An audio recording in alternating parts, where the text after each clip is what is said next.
From the heartland of America and the gateway to the West, good morning, good evening, wherever you may be, across the nation, around the world. I'm George Norrie. Welcome to Coast AM, and I hope you get your Labor Day weekend off on a running start. Now, this is going to be an interesting Friday for you. In a few hours, we'll have open lines, but after that, a special tribute to our past Coast guest, Aaron Russo, who died recently at the age of 64. So that is your program note. Also, Monday night, we will have open lines on Labor Day night, so get ready for that. Here's some of the quick stories of the day. President Bush has outlined ways to help homeowners facing foreclosure, the administration's first effort to deal with an expected wave of defaults fueled by the mortgage crisis. The initiatives, which are not aimed at bailing out lenders or speculators, are designed to help homeowners with risky mortgages keep their houses.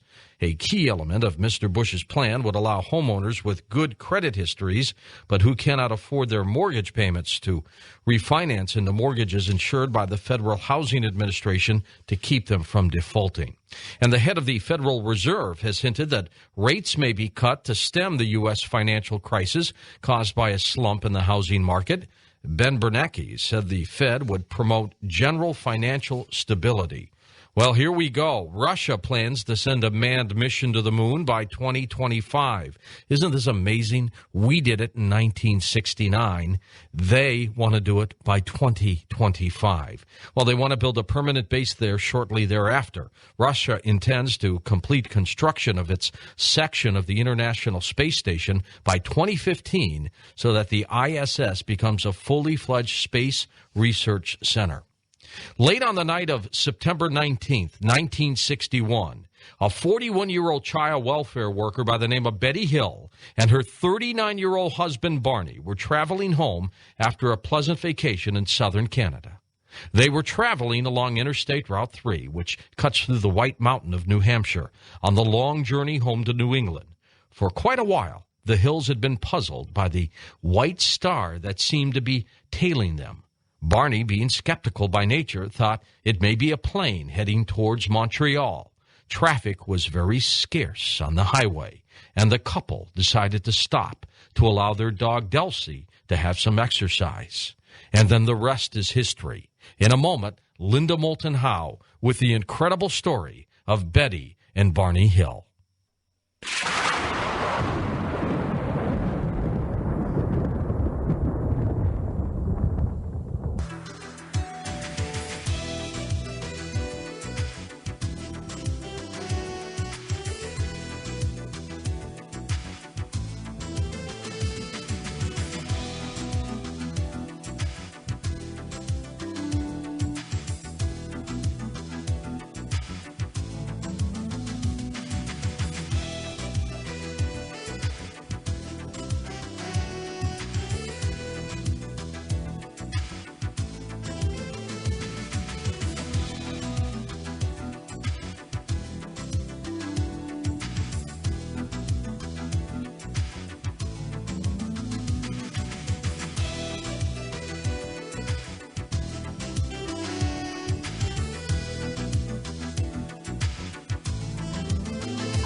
Well, once a month, Linda Moulton Howe joins us with her special report, and tonight you've got it, Andy. Linda Moulton Howe, the Emmy Award-winning television producer, investigative reporter, author. She goes directly to the people at the forefront of science and environmental challenges. Of course, her website, earthfiles.com. Always pay a daily visit to that to get some latest information. Linda Moulton Howe. Hey, Linda, happy Labor Day to you. Well, hi, George.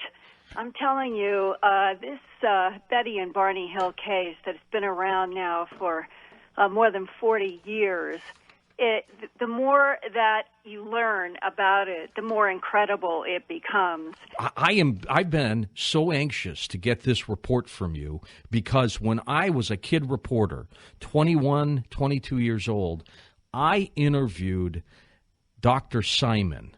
Right. The person who hypnotized them, and I can't find the tapes anymore, Linda, so I'm looking forward to this. Well, we have some hypnosis excerpts tonight, and when I realized that I had never heard anything really, wasn't even thinking about something from outer space coming to Earth and actually interacting with people until 1975, and I watched that TV program that was called The UFO Incident, and it was sort of a docudrama reenactment of this alleged UFO and non-human encounter that Betty and Barney Hill described in the White Mountains of New Hampshire on September 19th to the 20th of 1961.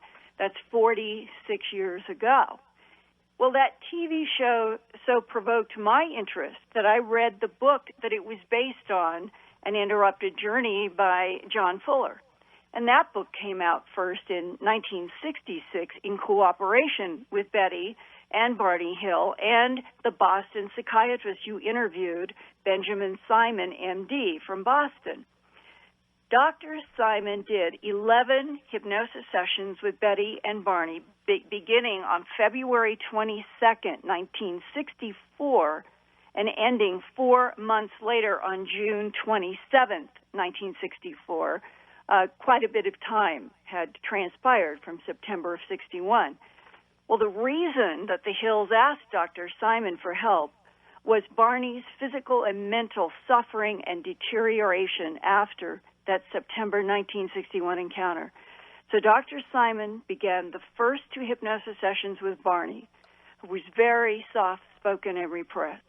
And as a reality check on Barney's fear and panic that cat-eyed, gray-skinned beings had literally captured the couple in the New Hampshire mountains, Dr. Simon also hypnotized Betty. And those hypnosis tapes recorded by Dr. Simon were the heart of a research project by Betty's niece, Kathleen Marden. Kathy compared the separate hypnosis sessions and traveled the route herself from Franconia Ridge and Indian Head in the White Mountains to the Hills home in Portsmouth. Kathy also had her own memories of hearing and watching her aunt and uncle talk about the ordeal until Barney's unfortunate and early death in 1969. Betty died in 2004. Kathy asked longtime UFO investigator and nuclear scientist Stanton Friedman to help her create a book that has just been released and is entitled Captured, the Betty and Barney Hill UFO Experience, the true story of the world's first documented alien abduction. And that title comes from Barney's hypnosis as he watched a cat-eyed humanoid through binoculars standing at a backlighted window on this aerial disc that was only about 50 feet in the air. In his mind, Barney was mentally warned not to reach for the gun that he knew was in his pocket. And then Barney felt that he and Betty were going to be captured by the cat-eyed being. Recently, I asked Kathleen what her aunt and uncle consciously remembered from that mountain encounter and asked if I could share with the Coast and Earth Files audiences some excerpts from that original 1964 series of hypnosis sessions with Dr. Benjamin Simon. She agreed.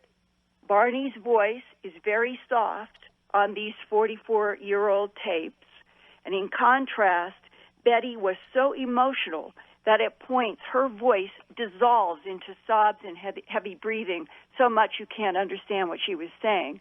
So I have edited much of that out so that tonight on Coast we can hear the content. We will begin with Kathleen Martin, followed by voices of Betty and Barney Hill from 40-some years ago. Here we go. They had a conscious memory of having this spinning, lighted craft come within 1,000 feet of them in Franconia Notch. It was traveling in a stair-step pattern. It was bouncing forward and then receding and obviously spinning the entire time. When they were south of Franconia Notch in the area of Indian Head, Barney decided that he wanted to pull over to the side of the road to get a better look at this craft. The craft suddenly shifted ahead of them and hovered only 80 to 100 feet above their vehicle and just to the right of it. Barney at that point was forced to stop the car, and he stopped it directly in the center of the road. He took the binoculars, exited the vehicle, looked at it through the binoculars as it hovered above the car, and it was only 80 to 100 feet above. His arms were jiggling, so he stepped away from the car. Betty, at that time, was observing the craft through the car window. It had stopped spinning. It was a saucer-shaped craft. It had a double row of windows, and there was a bright blue-white light coming from behind those windows. The craft then, in an arc-like fashion, glided to the adjacent field, which was to Barney's left. He walked into that field to observe the craft through binoculars while Betty remained in the car watching for oncoming traffic. When he was in the field, the craft then descended lower to within what he estimated was about 50 feet from him. He looked up at it through binoculars and observed beings standing in the windows. Very rapidly, all of them at once, except for one who remained in the window, turned and moved toward some type of panel. Red lights started to telescope out of each side of this craft on what appeared to be very short, bat-like fin-type wings. And something started to drop down from the bottom of the craft. The being in the window continued to look at Barney and was terribly frightening. Barney felt that they were about to carry out some type of plan, and he said that it was the precision of their movement that frightened him so badly. He attempted to pull the binoculars from his eyes, but he couldn't do so. He attempted to reach for his gun, but his arms would not move to his coat pocket. And he felt that he was in the process of losing his ability to take self-initiated action, that he was coming under the control of this being who was somehow communicating to him to stay where he was and keep looking, that no harm would come to him. At that point, Barney was terrified and felt that he was about to be captured, but he said on the tapes he didn't know what they were going to capture him for. And he managed to pull the binoculars down away from his face and to run, either laughing or crying hysterically, Betty wasn't sure which, back to the car and informed Betty that he thought they were about to be captured. He put the car into first gear, swiftly took off down U.S. Highway Route 3.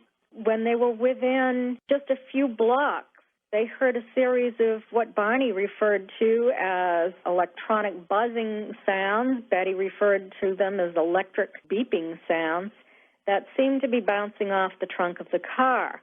It caused the vehicle to vibrate, and this tingling, vibrating kind of feeling seemed to pass through their bodies as well. I was being signaled to stop, and I thought, wonder if there's an accident. I do have my gun, and I'll put my hand on it, and I became afraid if I did think of my gun, I would be harmed. I saw a group of men, and they were standing in the highway, and it was brightly lit up as if it was almost daylight, and they were coming toward me. They started to come up to the car. They separated. They came up in two groups. And when they started to do that, I got real scared. And the car motor died. The car stalled. And when they started coming up, Barney tried to start the car.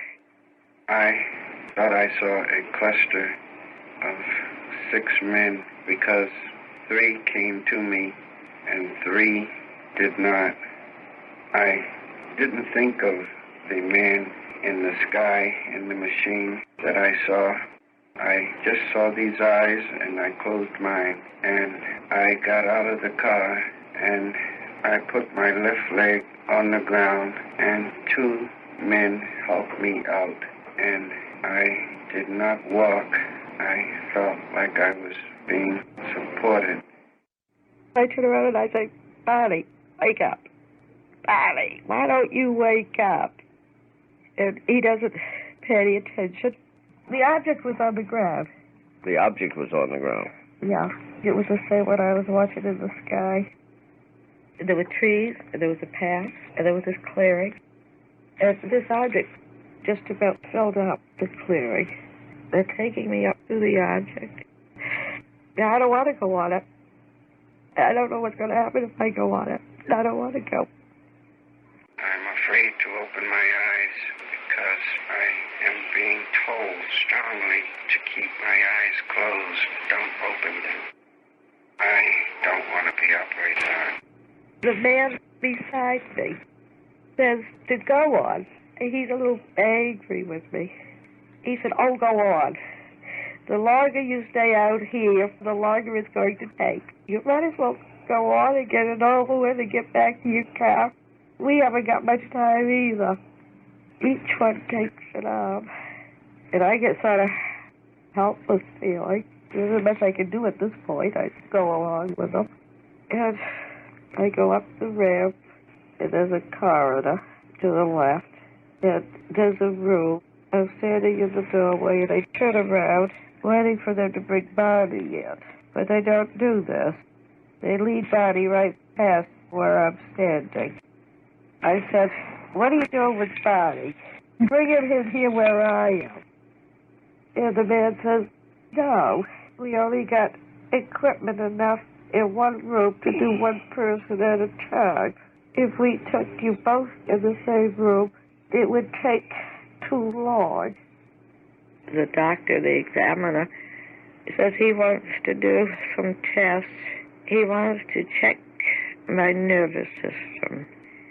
He wants to find out how my nerves and his nerves are different. I don't know how our nervous system, but I hope we'll never have nerve enough to go around kidnapping people right off the highways like he's done. He tells me to take off my dress, and the examiner unzips my dress. I lie down on the table on my back, and he brings over this. They're like needles. There's a whole cluster of needles, and each needle has a wire running from it. I don't know. There's some kind of a gadget on the end of these needles. Like a TV picture screen, you know how when the picture isn't on, you get all kinds of lines? Something like that. But they touch me with the needles. I just feel a needle touching. It doesn't hurt at all. It's some kind of a record they're making. I don't know just what it is. Then they roll me over on my back, and the examiner has a long needle in his hand. It's bigger than any needle I've ever seen. I asked him what he's going to do with it. I asked the leader, I said, why did he stick the needle in my navel? And he said it was a pregnancy test.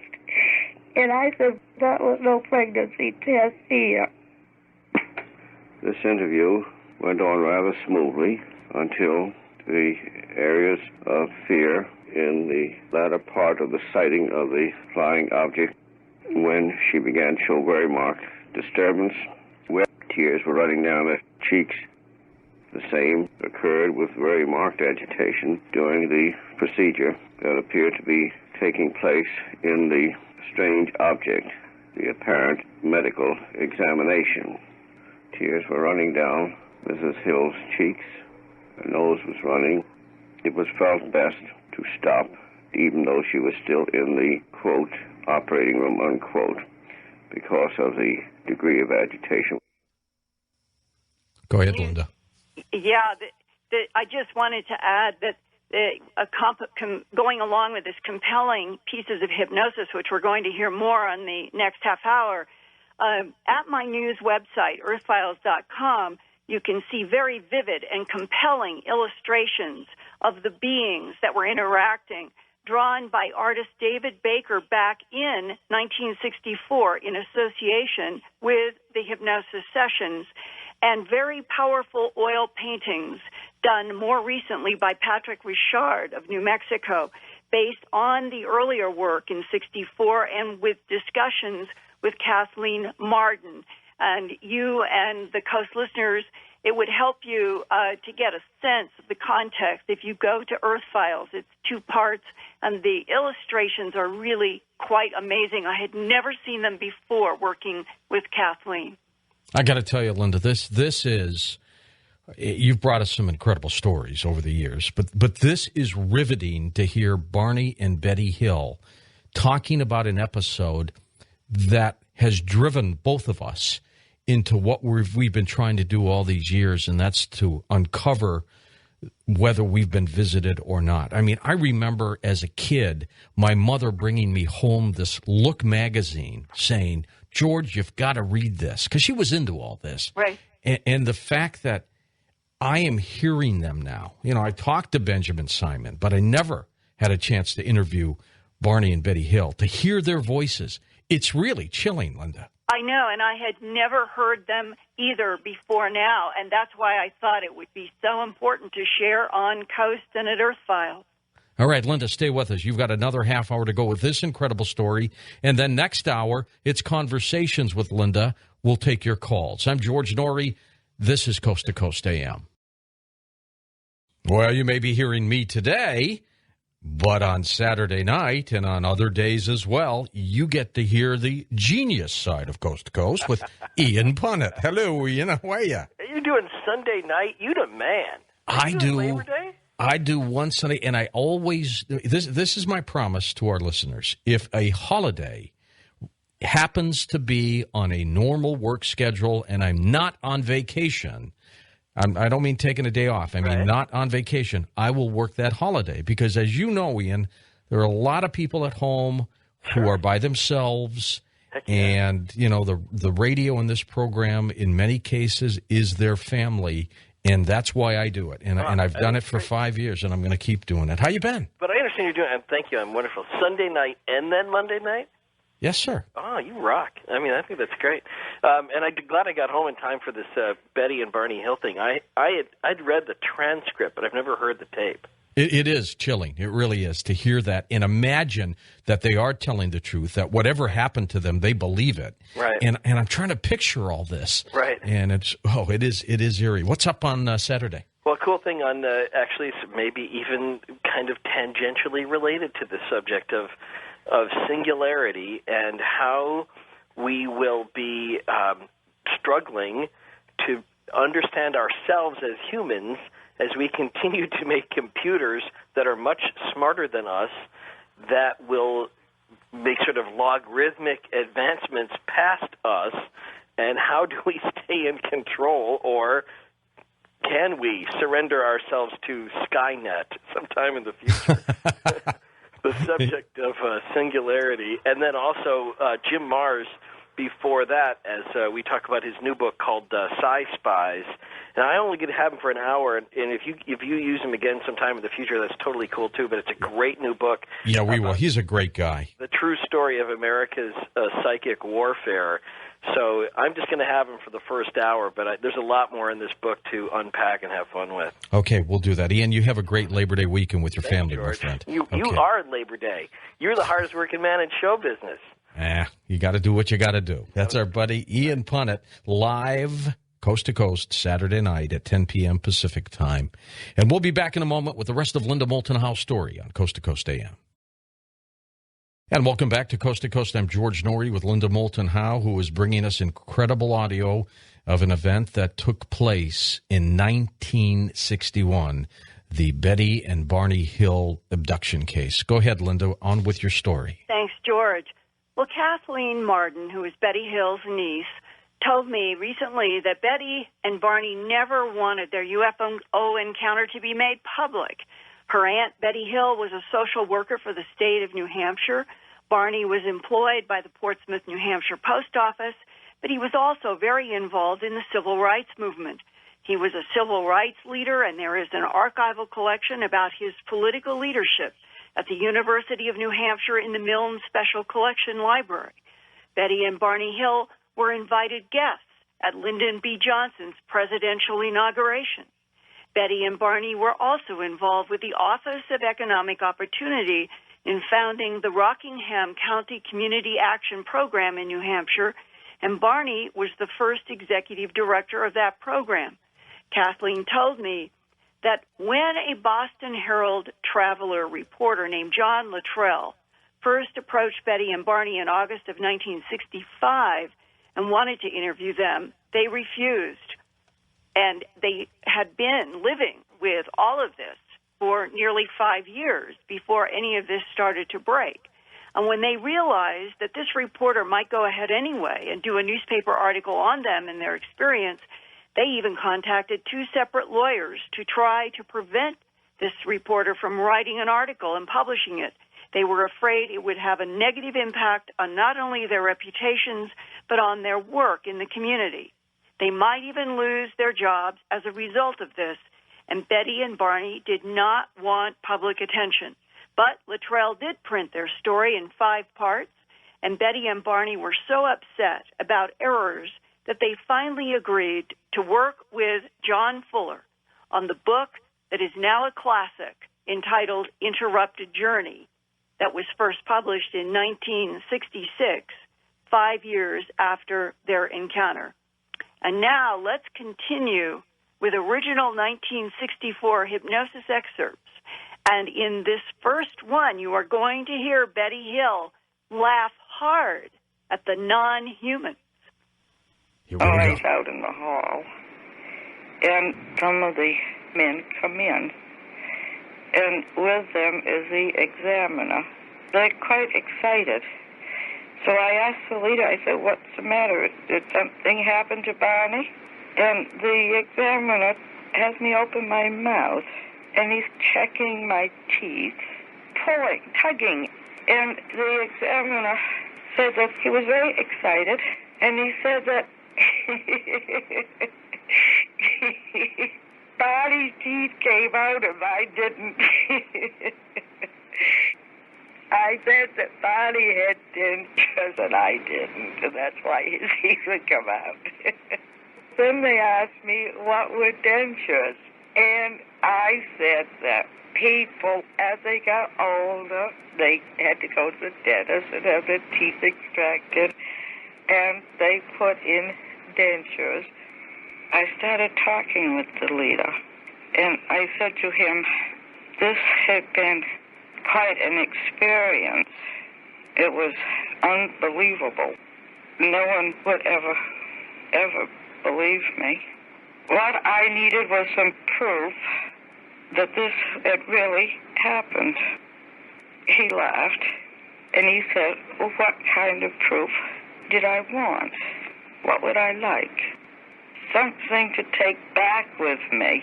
Then people would believe it. So he told me to look around, and maybe I could find something I would like to take.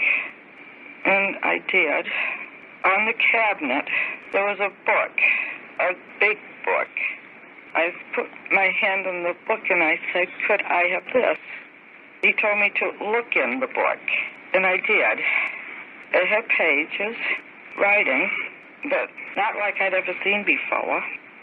The writing didn't go across. It went up and down. It had short lines. Some were very thin, some were medium, and some were very heavy. They had some dots. This was going to be my proof that this had happened. He said that I could have the book, and I was delighted. This was more than I had ever hoped for. I'm standing there, and I'm saying that I had never seen anything like the book, and that I was very pleased that he had given it to me. Maybe some way I could figure out in time how to read it. So then I asked him where he was from. I knew he wasn't from the earth, and I wanted to know, where did he come from? He asked me if I knew anything about the universe, and I told him no. He said that he wished I had known more about this, and I said, I wish I did too. He went over across the room. He opened up the metal of the wall. There was an opening, and he pulled down a map. He asked me, had I ever seen a map like this before? I walked across the room, and I leaned against the table, and I looked at it, and it was a map. It wasn't square. It was wider than it was long, and there were always dots on it, and they were scattered all over it. Some were just pinpoints, and others were as big as a nickel. And there were lines. Some of the dots, there were curved lines going from one dot to another. There was one big circle, and it had a lot of lines coming out from it. A lot of lines going to another circle, quite close, but not as big. These were heavy lines, and I asked him what they meant. He said that the broken lines were expeditions. So I asked him where was his home port. He said, where are you on this map? And I looked and laughed, and I said, I don't know. So he said, well then, if you don't know where you are, there wouldn't be any point of my telling you where I am. I'm all ready to go down the ramp when some of the other men, not the leader, but some of the other men are talking. They're very excited. And the leader, he's saying something. They're undecided. And then, the leader comes over and takes my book. And I said, I'm furious. I said, you promised me I could have the book. You gave me your word I could have it. And he said, I know it. He said, but the others object. They don't want you to have it. And I said, but this is my proof. If you take the book away from me, I'll have no proof that this has happened. And he said, that's the whole point. They don't want you to know it's happened. They want you to forget all about it. And that's why I'm taking the book. I won't forget about it. You can take the book, but you never can make me forget about it. Because I'll remember it's the last thing I ever do. And Betty Hill did remember. And in a while, we can talk about some of the comparisons between the map, the star map, that she drew under hypnosis with Benjamin Simon back in 1964, and what astronomers began to learn about it. But I'd like to pick up with what exactly happened next. As in abduction cases, there is memory up to certain points, drama like that. And then the next thing that Betty and Barney Hill knew, they were back in their car. They were several miles down the road, probably 20 to 30 miles from the field where Barney had gotten out to look at the UFO close with his binoculars. And now they see what appears to be a flaming red-orange orb in the road, silhouetted sort of against the trees. And then they hear a series of beeping or buzzing sounds that seems to be coming to the back of their car from where their trunk is. And then they have regained full consciousness, and they start to carry on a conversation. When they arrive home, it was 5 a.m. and not the 3 a.m. that they had planned on. And so they realized they couldn't account for 2 hours, and they were very puzzled. And then they began to realize that several things were really amiss. The tops of Barney's shoes were scraped, and he couldn't explain how that happened. Barney's binocular strap was broken, and Betty's dress zipper was torn in 2 places. There was a 2-inch tear in the top right of her zipper, and there was a 1-inch tear in the top left side of her zipper fabric. And she, under hypnosis, described the non-human being trying to get her dress off quickly.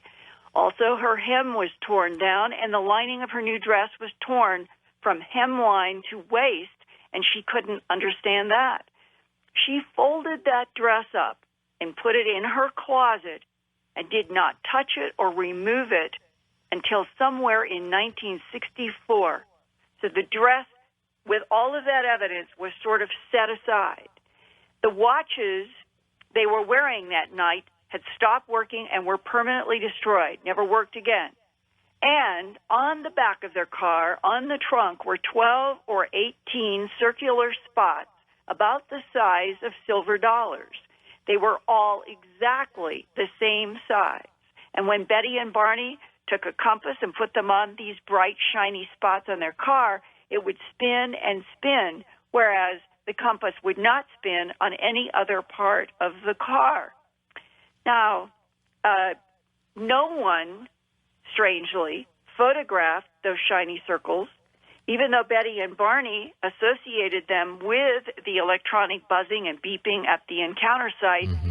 And Kathy Marden remembers seeing Betty and Barney showing her mother at the car how the compass would spin and where those shiny circles were.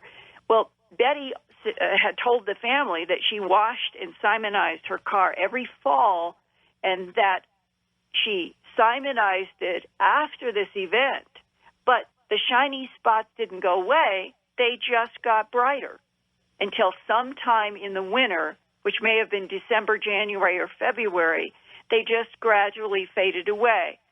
It's so interesting that Kathy Marden, in talking to Betty, said that the United States Air Force publicly expressed no interest in this case, but privately at a sort of a party, that there were a couple of people who had Air Force affiliations who came up to talk with Betty and Barney, and what were they interested in? Specifically, the dollar-sized spots on the trunk of the car. And those men suggested informally that they might have something to do with sonar. But the Air Force never asked to inspect the car. No one ever inspected the car. And as Kathleen said, this now still remains a great mystery, that nobody ever investigated, those particular pieces of physical evidence. Now, when Kathleen, in summary, when I said, what do you think is the strongest evidence from all this meticulous research that you have done, looking back at your aunt and uncle's life, what is the strongest evidence that non-humans did physically take them from that road in New Hampshire, September 19th to 20th, 1961? And she said it was going over and comparing Betty's hypnosis, Barney's hypnosis, and finding how much they were reinforcing each other, even though they were completely separate hypnosis sessions done with a professional. And there is another interesting aspect to this. There were pink spots on this dress, in addition to the odd tears. And only recently was Kathleen Marden able to get the Betty and Barney Hill dress that had remained preserved all these years to Phyllis Budinger, an analytical chemist from Ohio. Now, this pink powdery substance, according to Phyllis Budinger, was only in the areas that would make sense if fingers had grabbed the dress. And there was, interestingly, a high level of bacteria only on the pink powdery substance areas, while the bacteria was low in all the other areas of the dress. That is another mystery. It took decades to do that examination, but it's another one of those odd data points. And this comes down to now the star map. When Betty and Barney Hill had gotten home, and it took till 1964 for them to do that hypnosis session, Mm-hmm. and she drew under hypnosis, and you can see all of these drawings and comparisons to star maps at earthfiles.com. At that time, no one knew what it was, and it was an amateur astronomer named Marjorie Fish who took great interest in this and decided that she would see, in studying what was known about the local suns around in our neighborhood of the Milky Way galaxy, could she find anything that would come close to matching what Betty Hill had drawn under hypnosis. And today we know that there is a pattern of stars, largely yellow suns like our sun, in an area where Zeta Reticuli 1 and 2, a binary star system, very far separated binary star system, surrounded by Tau Ceti and Gliese 1 and Epsilon Eridani and other suns that seem to match very closely to what Betty Hill, who knew nothing about astronomy, drew. And when you go to earthfiles.com and you compare what a computer generates about that part of our Milky Way galaxy, our surrounding neighborhood, and you compare it to a known star astronomical map of that area and what Marjorie Fish did, and then look at Betty Hill's drawing, it is amazing how close it is. And we know that government insiders have suggested over the last 20 to 30 years that Zeta Reticuli 1 and 2 might be at least a base of something that we would consider to be non-human. Unbelievable, Linda. One of the best I've heard. Stay with us. Next hour, conversations with Linda Moulton Howe. Questions for some of the things you've just heard. Crop formations, those structures off of Cuba, whatever Linda's reported on over the years, it's your turn.